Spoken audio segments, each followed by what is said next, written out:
Assalamualaikum warahmatullahi wabarakatuh. Selamat siang Bu Fitri dan teman-teman yang sedang menonton video ini. Kami dari kelompok 7 akan mempresentasikan dan memaparkan materi mengenai tahap perkembangan remaja akhir. Tentunya pada kesempatan kali ini saya Rio Arif Wibowo tidak sendirian dalam memaparkan dan menjelaskan materi presentasi kali ini, tapi juga dengan kedua rekan saya yang lainnya, yaitu ada Monik Herdin dan juga Bunga Cinta Lestari.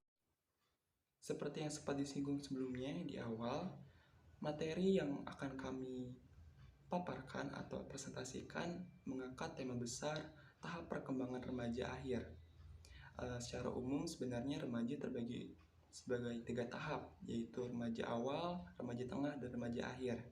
Tapi kali ini kami akan membahas remaja akhir dengan poin-poin pembahasan meliputi pengertian remaja akhir, kemudian ada tahapan-tahapan penting yang dialami oleh remaja akhir, perkembangan penting yang dialami oleh remaja akhir, kemudian ada juga tugas-tugas perkembangan yang dialami oleh remaja akhir, faktor-faktor yang mempengaruhi, dan juga isu-isu yang dialami oleh remaja akhir. Tanpa berlama-lama lagi, mari saja kita mulai pembahasan kami hari ini. Sebelum kita lebih lanjut dalam membahas apa itu remaja akhir, mari kita pahami apa itu remaja yang sebenarnya. Remaja dapat dipahami sebagai masa peralihan dari masa kanak-kanak ke masa dewasa. Pada masa ini, remaja mengalami banyak perubahan besar terhadap fisiknya dan juga bagaimana cara ia memandang dan terhubung terhadap dunia luar. Karena banyaknya perubahan besar yang meliputi perubahan fisik, seksual, dan kognitif ini dapat membuat orang tua dan remaja itu sendiri khawatir. Namun dengan memahami apa yang diharapkan pada tahap yang berbeda dapat mendorong perkembangan yang sehat pada masa remaja hingga masa dewasa awal. Secara umum, remaja akhir telah menyelesaikan perkembangan fisik dan tumbuh menjadi seorang dewasa seutuhnya. Mereka memiliki lebih banyak kontrol impuls dan mampu untuk mengukur resiko dan hasil dengan lebih akurat. Jika dibandingkan dengan remaja pertengahan, remaja pada masa remaja akhir lebih mampu untuk memikirkan hal baik dan buruknya terhadap diri mereka sendiri.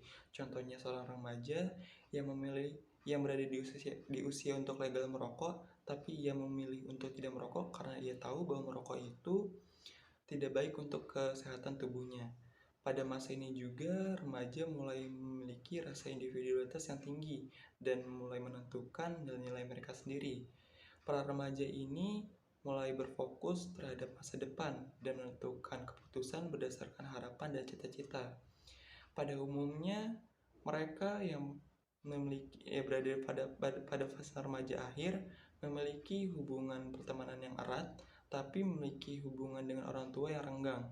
Namun, di kemudian hari, hubungan ini bisa menjadi lebih dekat lagi dan dibangun kembali, tapi tidak sebagai seorang anak, tapi sebagai orang dewasa yang meminta nasihat orang tuanya dan mendiskusikan tentang pembicaraan topik orang dewasa. Baik, di sini saya akan menjelaskan tahap perkembangan remaja akhir atau late adolescence. Sebelum saya menjelaskan lebih lanjut mengenai perkembangan apa saja sih yang sering dialami oleh remaja akhir, kalian perlu tahu dulu, ternyata ada 3 tahap perkembangan remaja. Menurut Sarwono 2011 dan Harlock 2011, ada 3 tahap perkembangan remaja. Yang pertama ada remaja awal atau early adolescence, usianya 11-13 tahun. Yang kedua ada remaja madya atau middle adolescence, yang usianya 14-16 tahun. Yang terakhir ada remaja akhir atau late adolescence yang usianya 17-20 tahun. Remaja akhir atau late adolescence. Tahap ini adalah tahap akhir menuju dewasa awal. Seseorang yang berada di tahap ini ia mulai paham apa yang diinginkan oleh dirinya, dan bisa mengatur dirinya sendiri tanpa mengikuti kehendak orang lain. Saya beri contoh. Remaja akhir ini biasanya remaja yang duduk di sekolah menengah atas, ya SMA. Di saat SMA ini, dia mulai mengatur. Setelah dia lulus SMA, dia harus bekerja atau melanjutkan studi. Dia memikirkan lagi, ketika dia memilih untuk bekerja di mana, apa. Lalu ketika dia memilih studi, dia juga mengatur jurusan apa sih yang dia inginkan, kampus mana yang dia mimpikan. Pada tahap ini, ia mulai matang untuk memikirkan masa depannya. Masa ini juga masa yang sering disebut masa peralihan. Mengapa? Karena pada masa ini remaja mulai meninggalkan sifat kekanak-kanakannya dan mulai belajar sifat dan sikap baru, yaitu menjadi dewasa. Lalu saya akan menjelaskan mengenai perkembangan yang dialami oleh remaja akhir, yaitu ada 4. Yang pertama ada perkembangan fisik, yang kedua ada perkembangan kognitif, yang ketiga ada perkembangan sosio-emosional, dan yang keempat ada perkembangan psikoseksual. Saya akan menjelaskan yang pertama dulu tentunya, yaitu perkembangan fisik. Pada masa remaja akhir, perubahan fisik sudah terlihat secara jelas, seperti bertumbuhnya berat badan dan tinggi badan, kematangan alat reproduksi, serta rambut kemaluan, rambut ketiak, rambut pada wajah sudah tumbuh. Pada laki-laki, suara sudah terdengar lebih berat atau biasa kita sering sebut ngebas, dan pada perempuan payudara sudah terlihat secara penuh atau secara jelas dan pastinya sudah menstruasi. Yang kedua ada perkembangan kognitif. Pada masa remaja akhir, remaja sudah mulai realistis dalam berpikir dan mampu menyusun rencana. Meskipun merokok itu halal, tapi saya memikirkan dampak-dampak apa saja yang akan terjadi pada diri saya dan lingkungan sekitar saya ketika saya merokok. Lalu yang ketiga ada perkembangan sosio-emosional. Dalam perkembangan tahap ini, remaja lebih memilih untuk menutup diri dari orang dewasa mengenai permasalahan hidupnya. Remaja pada tahap ini ketika ia mengalami sebuah permasalahan, dia sedih atau dia sedang ada masalah, dia lebih memilih untuk mengurung dirinya di kamar daripada harus menceritakan kepada orang tuanya. Masa remaja akhir juga lebih menghabiskan waktu dengan teman sebayanya. Ya, mereka lebih suka main, berdiskusi mengenai romantisme, rekreasi, pandangan hidup, dan fashion tentunya. Lalu yang keempat ada perkembangan psikoseksual.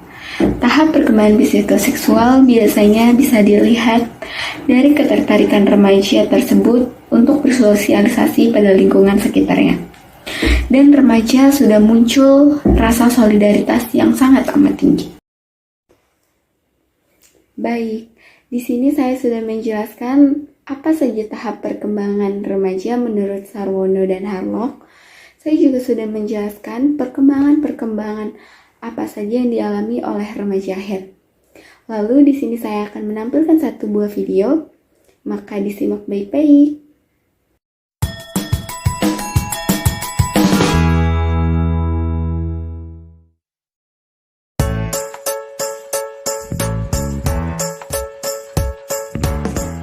Usia 17 sampai 18 tahun, seringkali anak-anak kita tidak ingin lagi disebut anak-anak atau bahkan tidak ingin lagi disebut remaja, tetapi ingin masuk dalam kategori dewasa. Dalam banyak aspek, kemampuannya mengambil keputusan, memecahkan masalah, menganalisa situasi memang sudah sangat rasional dan berkembang dengan pesat. Tetapi di usia ini, banyak juga keputusan-keputusan yang sifatnya impulsif, sifatnya tidak rasional, sehingga seringkali remaja di usia ini justru rawan terhadap kecelakaan atau kesalahan-kesalahan yang sayangnya bisa mempengaruhi hidupnya untuk jangka panjang. Kabar gembiranya di usia ini, anak biasanya sudah kembali mau mendengarkan orang tua dan punya interaksi yang jauh lebih baik. Sehingga kesempatannya perlu digunakan untuk melakukan percakapan-percakapan dan pembahasan-pembahasan yang akan membantu anak dalam menentukan banyak hal dalam hidupnya. Jurusan dan pekerjaan, pilihan-pilihan, termasuk pilihan dalam pertemanan atau pilihan pada saat dia sudah mulai menjalin hubungan yang dekat dengan lawan jenisnya. Di usia ini, memang sudah mulai banyak anak yang memiliki hubungan yang dasarnya tidak semata-mata romantis, tapi karena kesamaan minat, kesamaan cita-cita dengan lawan jenisnya. Orang tua perlu sekali lagi menegaskan nilai-nilai yang ada di dalam keluarga, tetapi di sisi lain juga memahami bahwa kebutuhan ini adalah bagian yang wajar dari tahap perkembangannya sebelum pada akhirnya harus memilih pasangan di masa dewasa.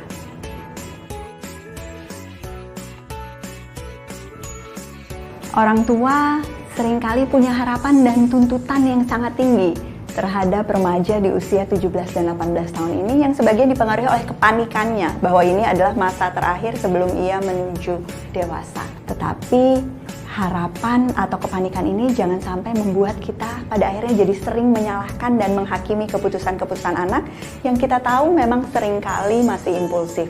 Yang perlu dilakukan oleh orang tua yang mendukung adalah mengajak anak untuk berefleksi bersama-sama, untuk melihat kesalahannya sebagai kesempatan belajar, apa yang harus dilakukan untuk memperbaikinya, dan apa pengalaman yang bisa dibawa sehingga di masa depannya dia tidak melakukan kesalahan-kesalahan yang sama. Di usia 17-18 tahun ini, salah satu bagian terpenting yang perlu dieksplorasi anak adalah perannya dalam masyarakat. Di sini, orang tua perlu memberikan jaringan-jaringan yang dibutuhkan anak kepada tokoh-tokoh teladan yang ada di lingkungan, kepada berbagai karir dan kemungkinan pekerjaan, kesempatan magang, atau apapun karya dan kontribusi yang bisa menjadi bahan pelajaran anak dan membantunya untuk mulai mencita-citakan apa yang akan dia lakukan. Peran orang tua bukan peran yang tiba-tiba hilang di usia menjelang dewasa ini. Walaupun kita kadang-kala lupa, alokasi waktu, dukungan dari orang tua tetap bagian yang paling menentukan apakah anak pada akhirnya bisa mencapai kesuksesan yang bermakna di usia menjelang dewasa.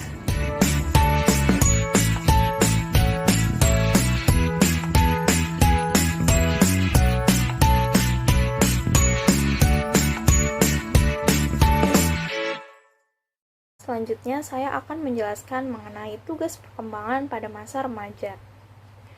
Tugas perkembangan di masa remaja difokuskan pada upaya untuk mengurangi sikap dan perilaku kekanak-kanakan, serta berusaha untuk mencapai kemampuan bersikap dan berperilaku dewasa.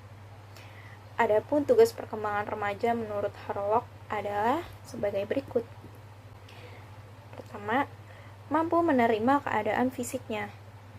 Menurut Maslow, penerimaan diri di sini berarti kita dapat menerima segala kelebihan dan kekurangan yang kita miliki.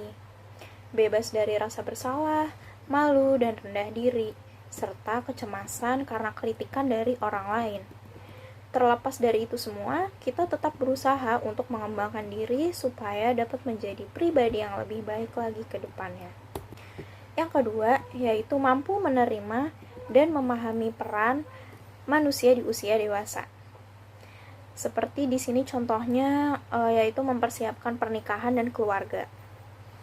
Dalam hal ini, remaja harus memahami peran yang dilakukan sesuai jenis kelaminnya. Misal, seorang laki-laki nantinya akan menjadi seorang kepala keluarga. Kita harus menerima kenyataan itu dan mempersiapkan bagaimana agar kita bisa menjadi kepala keluarga yang baik di masa depan. Yang ketiga, mampu membina hubungan baik dengan anggota kelompok dan teman sebaya. Dalam hubungan persahabatan remaja, hubungan cenderung lebih matang dengan teman sebayanya. Remaja akan memilih teman yang memiliki kualitas psikologis yang relatif sama dengan dirinya dalam hal ketertarikan, sikap, nilai, dan kepribadiannya. Pada masa ini berkembang sikap konformitas yang merupakan kecenderungan untuk mengikuti opini, pendapat, nilai, kebiasaan, kegemaran, bahkan keinginan teman sebayanya. Konformitas ini dapat bernilai positif karena dapat membantu anak untuk menemukan identitas dirinya, namun bisa juga memberikan dampak negatif bila nilai dan norma kelompok teman sebayanya bertentangan dengan nilai dan norma yang berlaku di masyarakat. Yang keempat yaitu memahami dan menginternalisasikan nilai orang dewasa dan orang tua. Pengertian dari internalisasi nilai adalah nilai-nilai yang dipelajari oleh individu melalui proses pengalaman hidup sehari-hari yang diyakini sebagai sesuatu yang benar dan yang baik, pembatas antara yang baik dan yang buruk, nilai yang benar dan yang salah, serta yang pantas dan yang tidak pantas. Seiring bertambahnya usia, seseorang akan memiliki nilai-nilai sendiri yang ia yakini dan dianut berdasarkan perasaannya sendiri, sehingga nilai tersebut bisa saja bernilai subjektif. Yang kelima, mencapai kemandirian emosional. Kemandirian adalah keadaan seseorang yang memiliki hasrat bersaing untuk maju demi kebaikan dirinya. Kemandirian di sini menuntut kesiapan individu baik secara fisik, emosional, perilaku, dan nilai untuk mengurus dan melakukan aktivitas atas tanggung jawabnya sendiri, mulai mengambil keputusan tanpa bergantung pada orang lain. Yang keenam, yaitu mencapai kemandirian ekonomi. Menurut Erikson dalam teorinya perkembangan psikososial, remaja berada pada tahap identitas versus kekacauan identitas.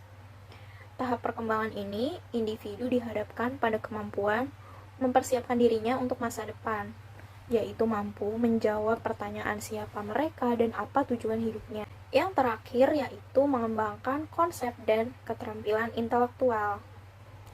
Remaja dituntut untuk memperoleh pengetahuan untuk mengembangkan ideologinya yang dapat menambah wawasan dan sebagai pedoman hidup nantinya, serta bertanggung jawab pada keputusan yang ia pilih.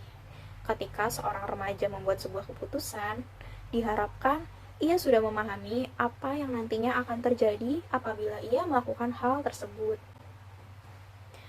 Tugas perkembangan merupakan hal yang harus dipenuhi dan muncul pada periode tertentu, seperti yang sudah tadi saya jelaskan, yaitu pada periode remaja. Apabila tugas itu berhasil dituntaskan, maka akan membawa kebahagiaan dan kesuksesan pada tugas berikutnya. Namun sebaliknya, jika tugas perkembangan ini belum sepenuhnya tercapai, maka tugas perkembangan di periode selanjutnya mungkin tidak akan terpenuhi dengan baik karena akan terjadi keterlambatan, dan jika terjadi secara terus-menerus, maka akan terjadi stagnasi atau perhentian perkembangan. Dan selanjutnya yaitu faktor-faktor yang mempengaruhi perkembangan remaja, baik faktor internal maupun faktor eksternal. Faktor internalnya yaitu ada intelijensi. Intelijensi ini sangat besar pengaruhnya terhadap perkembangan remaja dan menentukan berhasil atau tidaknya seorang remaja dalam belajar. Seorang remaja yang memiliki intelijensi tinggi akan sanggup menyelesaikan segala persoalan yang dihadapinya dengan baik, sehingga perkembangannya jauh lebih baik dibandingkan seorang remaja yang memiliki intelijensi rendah. Namun, kita tidak bisa mengambil kesimpulan bahwa intelijensi ini 100% menentukan berhasil atau tidaknya seseorang dalam belajar. Karena dalam perkembangan belajar maupun perkembangan fisik dan perkembangan lainnya, itu melalui banyak proses yang cukup kompleks dan tentunya banyak faktor lain juga yang bisa berpengaruh. Faktor tersebut yaitu faktor eksternal seperti pola asuh. Orang tua merupakan hal pertama di mana anak-anak mendapat banyak pendidikan yang dimulai sejak mereka dilahirkan, bahkan saat masih ada di dalam kandungan.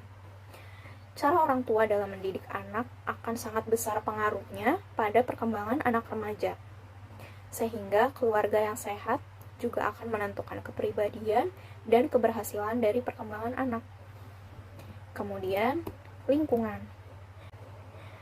Pengaruh yang didapat dari teman bergaul juga sangat berpengaruh pada perkembangan psikologi remaja. Teman bergaul yang baik akan mendukung tahap perkembangan anak remaja semakin baik.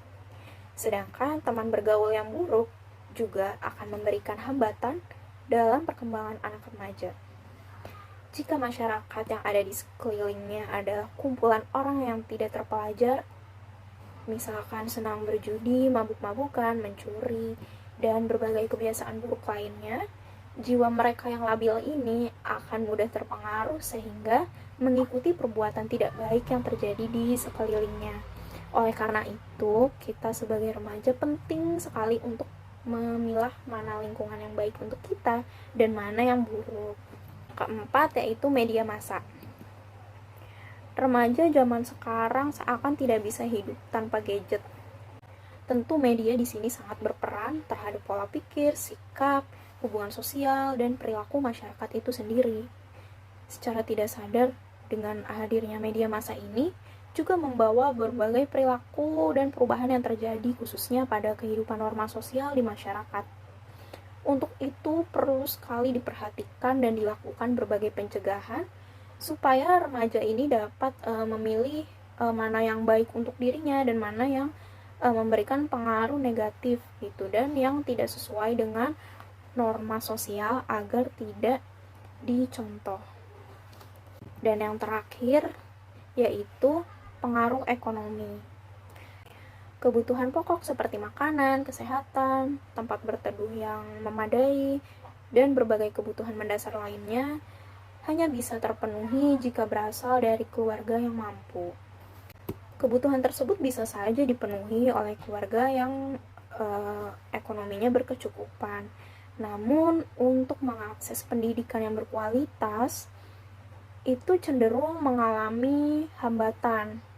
Bahkan tidak jarang juga anak remaja banyak yang mencari nafkah untuk membantu keuangan keluarganya, yang pada akhirnya menghambat kesempatan anak tersebut dalam mencapai perkembangan yang lainnya.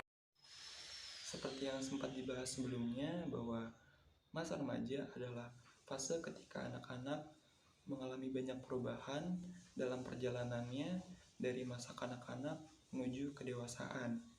Pada masa remaja juga merupakan masa yang rentan bagi remaja untuk mengalami berbagai macam masalah masa remaja akhir, seperti perilaku tidak sehat yang dapat menyebabkan mereka ke masalah yang signifikan di kemudian hari. Berikut merupakan isu-isu permasalahan yang terjadi pada masa remaja akhir. Isu yang pertama adalah perubahan fisik. Kadar hormon yang berubah pada masa remaja dapat mempengaruhi perubahan fisik mereka. Perubahan-perubahan fisik yang biasa mereka alami pada masa perkembangan remaja akhir adalah meliputi remaja yang mengalami wajah breakout karena hormon, atau juga berat badan bertambah karena meningkatnya massa otot, dan juga bisa bawa badan yang menjadi lebih jelas daripada biasanya. Solusi-solusi dari permasalahan ini adalah seperti dengan memahami dan menerima bahwa hal-hal yang terjadi pada perubahan fisik yang kita alami selama masa remaja adalah hal yang normal untuk dialami oleh remaja seumuran kita. Kemudian kita juga dapat mengatasi hal-hal tersebut dengan makan makanan yang bergizi dan berolahraga, dan juga lakukanlah diet yang tepat dan cocok dengan kondisi tubuh kita. Selain itu juga kita bisa melakukannya dengan merawat diri kita dengan memakai jenis perawatan seperti skincare atau hal-hal lainnya. Isu yang kedua adalah perubahan dan masalah emosional. Selain menyebabkan perubahan terhadap fisik remaja, perubahan kadar hormon juga dapat berpengaruh terhadap perubahan dan masalah emosional yang dirasakan oleh remaja. Berikut merupakan hal-hal yang biasa dialami oleh remaja terkait perubahan emosinya. Di antaranya adalah remaja biasanya cenderung emosional. Hal-hal yang mungkin terkesan sepele dapat membuat mereka merasa bahagia, gembira, marah, atau sedih. Dan juga ini juga berdampak pada perubahan suasana hati mereka yang dapat sewaktu-waktu berubah dengan cepat. Kemudian juga munculnya perasaan inferioritas dan superioritas yang muncul karena dari penampilan mereka dan bagaimana cara mereka dapat menerima diri mereka sendiri. Dan terakhir adalah merasa bersalah ketika memikirkan atau merasakan terkait dengan seksual atau seks. Mungkin ini terpengaruh karena norma-norma yang berlaku di masyarakat sekitar. Solusi-solusi yang dapat dilakukan untuk mengatasi isu-isu permasalahan ini diantaranya adalah dengan cara mungkin bisa menerima segala emosi yang remaja rasakan dengan baik dan dengan tidak menolak perasaan tersebut, dan juga bisa melakukan aktivitas fisik seperti olahraga yang dapat menjaga hormon serotonin yang dapat membuat perasaan baik dan kebahagiaan seorang remaja itu meningkat. Dan yang terakhir bisa juga dengan melakukan aktivitas kreatif dalam rangka menyalurkan emosi mereka dengan baik. Isu permasalahan remaja yang ketiga adalah perubahan perilaku. Perilaku yang impulsif yang dapat membahayakan orang lain dan remaja itu sendiri biasanya disebabkan oleh emosi yang berlebihan. Biasanya perilaku ini hanya bertahan pada masa remaja saja, tapi tidak juga menutup kemungkinan bahwa perilaku ini dapat berubah menjadi kebiasaan yang bertahan hingga mereka dewasa jika tidak ditangani dengan baik. Berikut adalah hal-hal yang terkait dengan perubahan perilaku pada remaja. Yang pertama adalah masa mengembangkan kemandirian remaja. Pada masa ini biasanya remaja mulai mempertanyakan alasan-alasan dari aturan-aturan yang dibuat oleh orang tua mereka. Dan tidak jarang dari pertanyaan-pertanyaan ini dapat mengantarkan orang tua dan remaja ke dalam adu argumen. Yang kedua ada juga menjadi sulit dihadapi karena mereka sering mengalami perubahan signifikan terhadap suasana hati mereka. Terus yang ketiga ada ingin mencoba hal yang berisiko dan hal baru karena mereka merasa mereka sedang mengembangkan kemandirian mereka. Tapi tidak jarang juga malah berujung pada perilaku yang ceroboh. Kemudian munculnya perilaku meresahkan ketika seorang remaja terlibat dalam atau tergabung dalam pergaulan yang tidak tepat atau pergaulan yang salah. Dan yang terakhir adalah berbohong menjadi hal yang umum karena biasanya remaja memilih untuk menghindari adu argumen dengan orang tua mereka dengan cara tidak jujur. Solusi-solusi dari permasalahan ini adalah dengan membiarkan remaja untuk mencintai diri mereka sendiri dan tidak memaksa atau mendorong mereka menjadi sosok yang orang lain. Kemudian jujur terhadap segala emosi yang setiap dirasakan oleh remaja. Dan terakhir adalah komunikasikan segala emosi yang dirasakan dengan orang tua atau orang-orang sekitar dengan baik agar tidak terhindar dari yang namanya adu argumen atau bertengkar. Isu permasalahan yang remaja hadapi keempat adalah tantangan di sekolah. Kehidupan remaja di sekolah tidak hanya tentang bersenang-senang dengan teman-temannya, tapi juga bagaimana mereka melakukan kegiatan-kegiatan yang ada di sekolah dengan baik. Berikut merupakan tantangan-tantangan yang remaja biasa hadapi di sekolah. Di antaranya, yang pertama adalah tekanan yang membuat stres. Tekanan ini biasanya berasal dari tekanan untuk berprestasi secara akademis dan juga tekanan untuk masuk ke perguruan tinggi favorit mereka yang bisa membuat mereka merasa stres dan murung. Yang kedua adalah kegiatan sekolah yang melelahkan. Kegiatan ini bisa berupa pekerjaan rumah yang terlalu banyak ataupun kegiatan ekstrakurikuler yang membuat mereka kesibukan. Dan yang terakhir adalah gangguan yang membuat akademis mereka turun, yang tentunya ini bisa menambah tekanan mereka. Gangguan ini bisa berupa gangguan ekonomi ataupun gangguan bullying dari teman-teman di sekitarnya.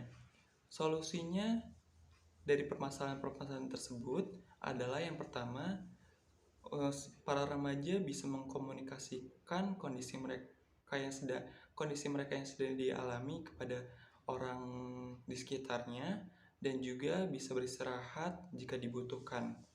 Para remaja juga bisa mencukupi nutrisi dan berolahraga karena kedua hal tersebut dapat memperkuat atau menambah daya tahan mereka untuk menjalani aktivitas sekolah yang melelahkan.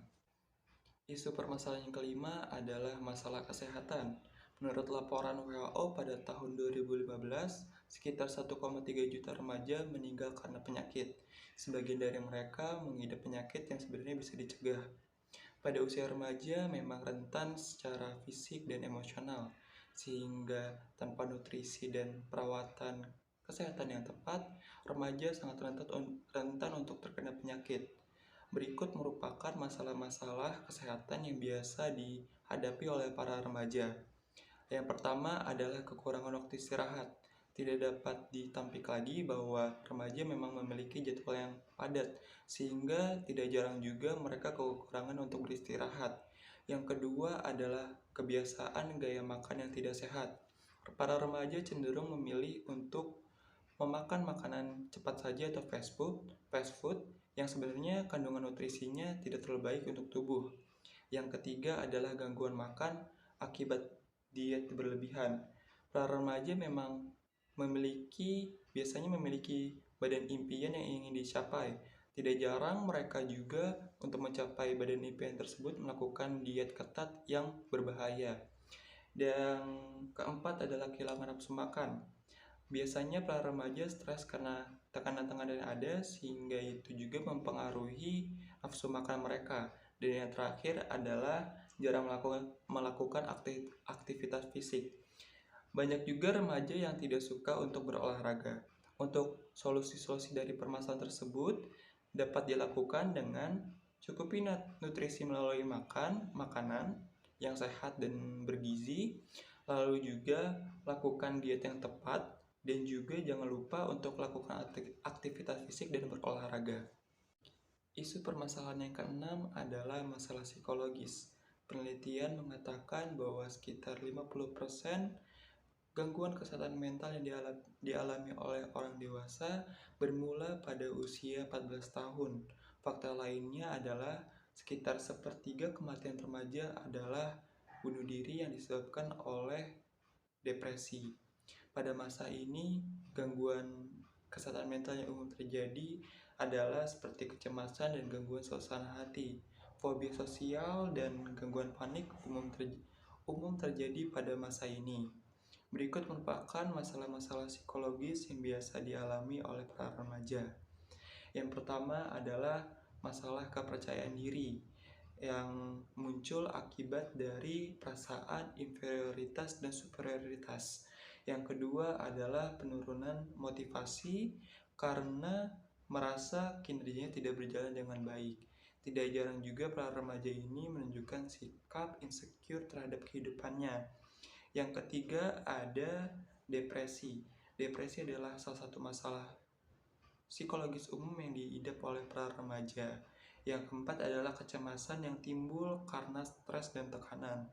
Dan yang terakhir adalah gangguan makan yang bersifat psikosomatik yang muncul karena kebutuhan untuk mengubah penampilan mereka dengan cara apapun.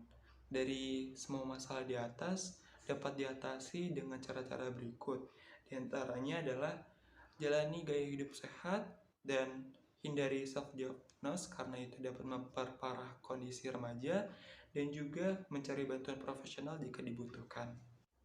Isu permasalahan terakhir adalah masalah sosial. Masa remaja adalah masa ketika organ seksual mereka mulai berkembang. Pada masa ini, remaja mulai menunjukkan ketertarikan mereka terhadap lawan jenis. Dan pada masa ini juga mereka sangat mudah merasa canggung di situasi sosial tertentu. Berikut merupakan contoh-contoh dari masalah-masalah sosial yang dihadapi oleh para remaja. Yang pertama adalah mencari identitas.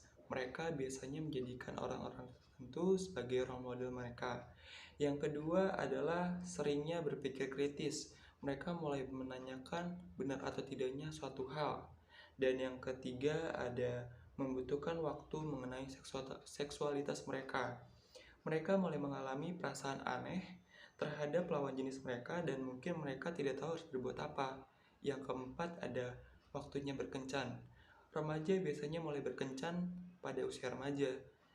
tapi masih enggan terbuka dengan orang tuanya tentang hubungan mereka. Yang kelima, ada persaingan antar remaja.